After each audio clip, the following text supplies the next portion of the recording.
Okay, good morning everybody, it's Mike and thanks for jumping on the call with us this morning. Hey, quick question for you today. What's your side hustle?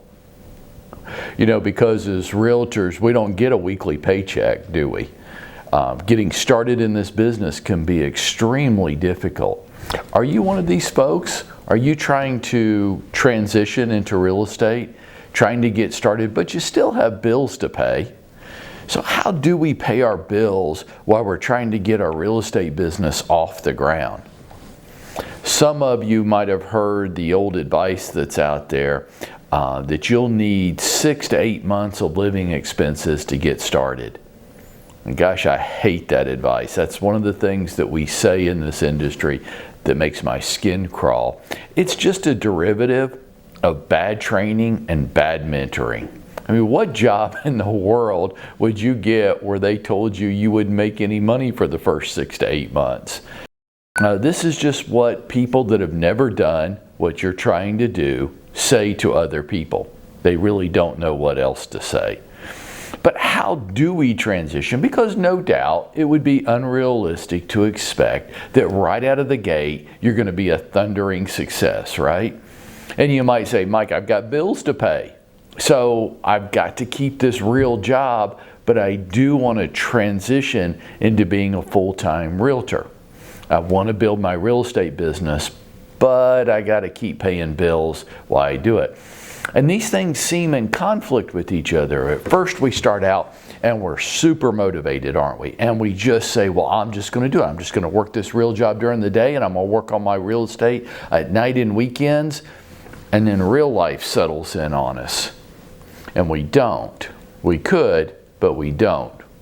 Why? Because we're lazy? No, quit calling yourselves names like that.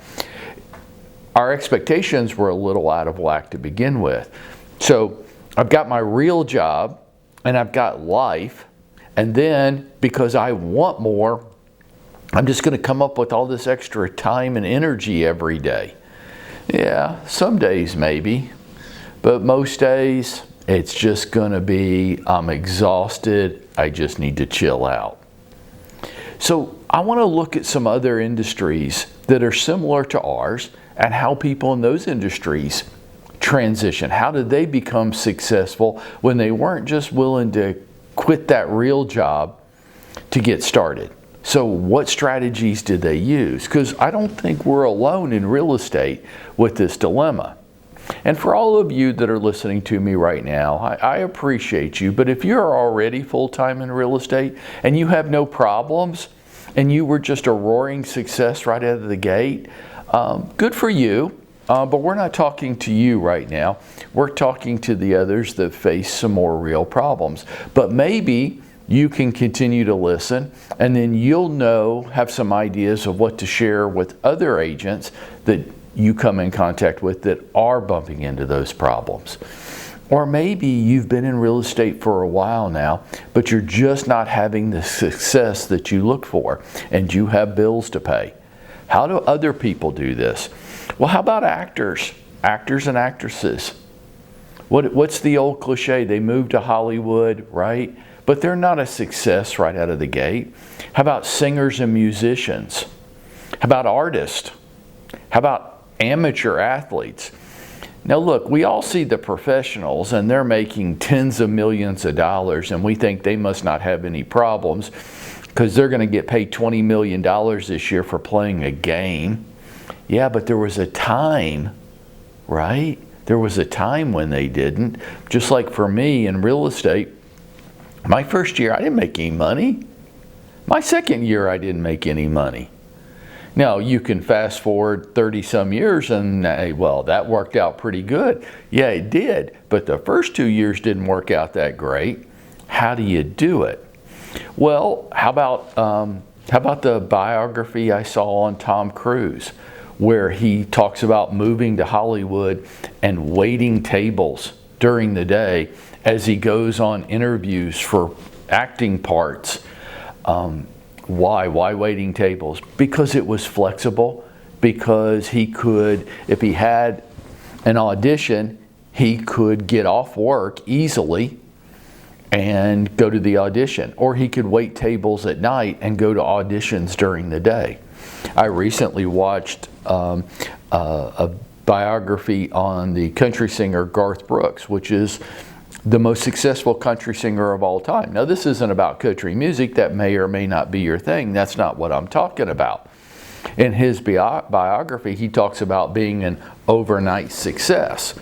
He says, well, yeah, if you don't count the 12 years I spent playing cheap college bars all over the country, getting paid nothing, and he talks about how he got his big break. He basically got his big break because he showed up to the college bar early, so they would feed him for free if he showed up early.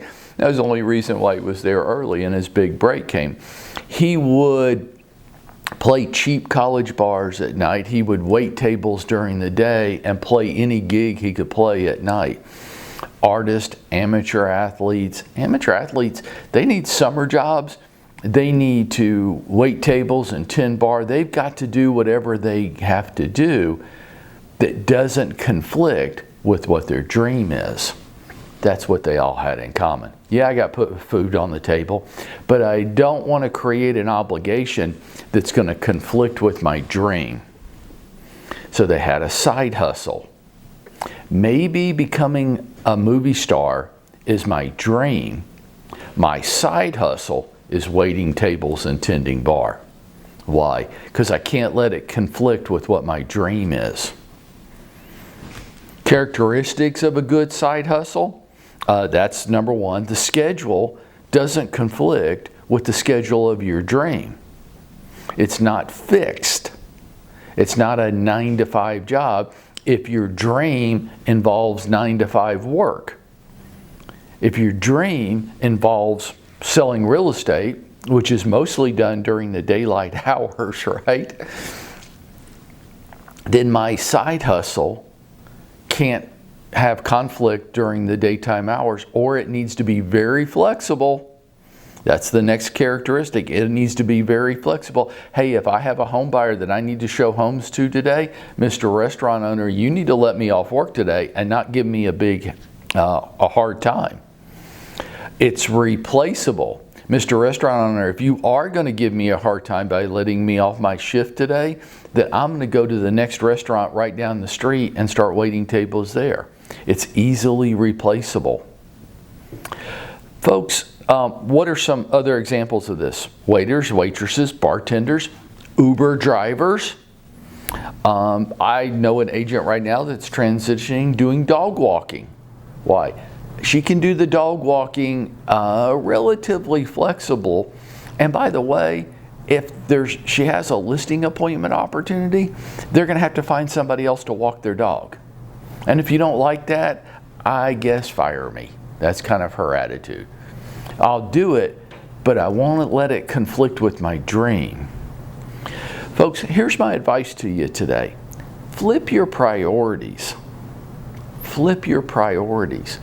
If real estate is your dream, if this is where you see yourself in the long term, if this is going to be your home run, if this is going to be the thing that creates the lifestyle with an abundance of income, and you control your schedule and you're self-employed working for yourself, if that's your dream, then don't let some real job working for the man get in the way of your dream. But Mike, I need to put food on the table. I get it. I'm not saying don't have a side hustle.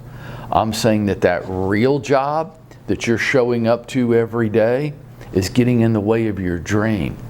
Get a side hustle that doesn't conflict with your dream. So many of us are treating real estate as our side hustle while we're working for the man every day on a fixed income, limited opportunities, limited possibilities, and we put our dream on the side. And all I'm saying to you today is, just flip that upside down. Make real estate your dream and find work that'll put food on the table and treat it as your side hustle. Real estate's the priority. The real job is the side hustle.